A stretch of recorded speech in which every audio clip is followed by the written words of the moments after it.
Good morning everyone, welcome back to my channel to a new vlog. আজকে হচ্ছে 25 জুলাই, বৃহস্পতিবার। আর এখন সময় হয়ে গিয়েছে ওই সকাল 11টার মতন। সকালবেলা ব্রেকফাস্ট হয়ে গিয়েছে।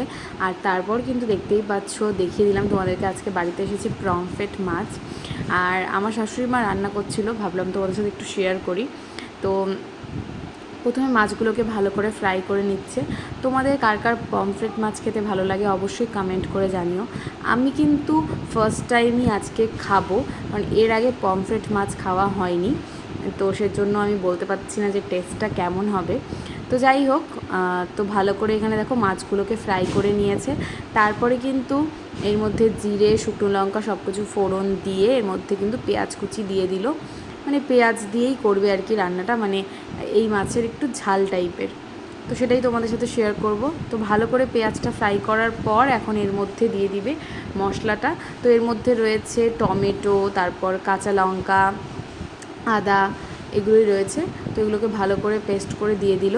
আর এর মধ্যে একটু একটা পেঁয়াজ কুড়িয়ে নেওয়া হয়েছে, সেটাও কিন্তু দিয়ে দেওয়া হবে। তো অনেক দিন পর তোমাদের সাথে একটু রান্নার ভিডিও শেয়ার করলাম, বিকজ এই মাছটা তোমরা কিভাবে খাও সেটাও কিন্তু কমেন্ট করে জানিও। আর আমি অনেকগুলো রেসিপি ভিডিও দেখলাম, তো অনেকভাবে এই মাছটা খাওয়া যায়। বেসিক্যালি এটা তো ফ্রাই খায়, ফ্রাইটাই বেশি ভালো লাগে হয়তো খেতে। তো দেখো এখানে হলুদের গুঁড়ো, জিরের গুঁড়ো সব কিছু দিয়ে ভালো করে মশলাটা কষিয়ে নিয়ে তারপর কিন্তু এর মধ্যে পরিমাণ মতন ঝোলটাও দিয়ে দিবে। তো এটাকে কষিয়ে নেওয়ার আগে এর মধ্যে এখন পেঁয়াজ যেটা কুড়িয়ে নেওয়া হয়েছিল সেটাও দিয়ে দিবে।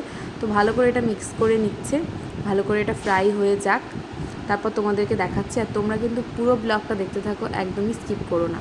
তো যেই পেঁয়াজটা কুড়িয়ে নিয়েছিলাম সেটাও কিন্তু দিয়ে দিয়েছে, তো দেখতেই পাচ্ছ। তো ভালো করে এটা ফ্রাই হয়ে যাক, তারপর এটার মধ্যে পরিমাণ মতন জল দিয়ে একটা ঝোলের মতন করে নিবে, মানে গ্রেভি টাইপের। তো সেটাই করে নিবে। তো চলো তোমরা দেখতে থাকো, একদমই স্কিপ করো না। তো মশলাটা তো ভালো করে ফ্রাই হয়ে গিয়েছে, তারপর এর মধ্যে জল দিয়ে দেওয়া হলো। তো এটা দিয়ে একটু কিছুক্ষণ ফুটিয়ে এর মধ্যে কিন্তু ঝোলটা যেটা হবে সেটা কিন্তু দিয়ে দিবে। তো ভালো করে এটাকে নেড়ে চেড়ে নিচ্ছে, দেখতেই পাচ্ছ। আর মাছগুলো, এই যে মাছগুলোকে খুব একটা বেশি ফ্রাই করেনি, মোটামুটি হালকা একটা ফ্রাই করেছে। আর খুব বড় সাইজটা না, মিডিয়াম সাইজের ছিল। তো এটা সুন্দর করে একটু তেল ছেড়ে দিয়েছে, তারপর এখন এর মধ্যে যে ঝোলটা দেওয়া হবে সেটা দিয়ে দেওয়া হবে। ব্যাস, তারপরে তো ফুটে উঠলে মাছগুলো দিয়ে দিবে, তাহলেই হয়ে যাবে কমপ্লিট। আর আজকের খাওয়া দাওয়া এগুলো দিয়েই হবে। আর তার সাথে আজকে খাওয়া দাওয়া করে বিকেলবেলা যাব, একটু কাজ রয়েছে কোচবিহারে। কাজটা হচ্ছে, আমি তো দেখেইছো, তোমরা যারা আমার ব্লগ রেগুলার দেখো তারা জানো যে আমি আমার বরকে ওর বার্থডেতে গিফট করেছিলাম চশমা। তো ওটাই আজকে লেন্সটা লাগাতে দিতে যাবে। তো দেখো ঝোলটা ফুটে উঠেছে, এখন এর মধ্যে মাছগুলো দিয়ে দিল। ব্যাস, তারপরে আর কিছুক্ষণ ফুটে উঠলে এটা নামিয়ে ফেলবে।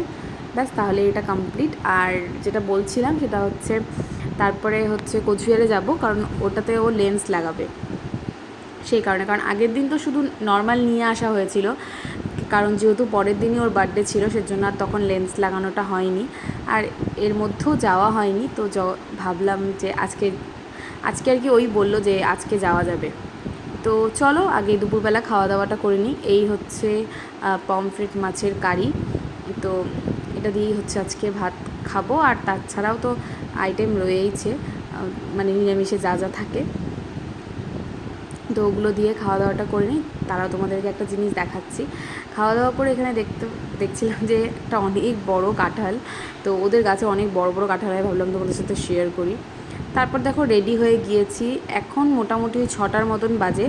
ভীষণ রোদ ছিল বাইরে, যার কারণে মানে কিছুই করতে ভালো লাগছে না। তবে না, এই টাইমটা একটু আগের থেকে মানে বেশ একটা সুন্দর ওয়েদার করেছে। এখন ভাবছিলাম যে বৃষ্টি না নেমে যায়। যাই হোক, ম্যাক্স দেখো আমরা চলে যাচ্ছিলাম জন্য ম্যাক্সও বেরিয়ে গিয়েছিল, পরে ওকে আটকে রাখা হলো। দেখো আমরা যাচ্ছি, আমার এখন ভয় ভয় লাগছিল যে বৃষ্টি নেমে যেতে পারে, কারণ আমরা ভেবেছিলাম এতটা রোদ সেজন্য রেইনকোটের তো দরকার হবে না। তাও আমি ওকে বলেছিলাম যে নিয়ে যাই, ও বললো যে না লাগবে না। তারপর দেখো যেই যা কথা তাই, সেই লাস্ট পর্যন্ত বৃষ্টি নেমে গেল। এতটাই বৃষ্টি বলার মতো না, যেহেতু রেইনকোটটা আমরা আনিনি সেই কারণে আমাদেরকে এক জায়গায় দাঁড়াতে হলো।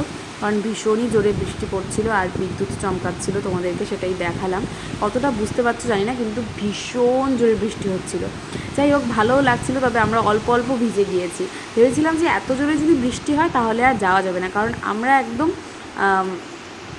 মানে কোচবিহারের সামনাসামনি নেই, আমরা বাড়ির থেকে কিছুটা দূরে এসেছি আর কি।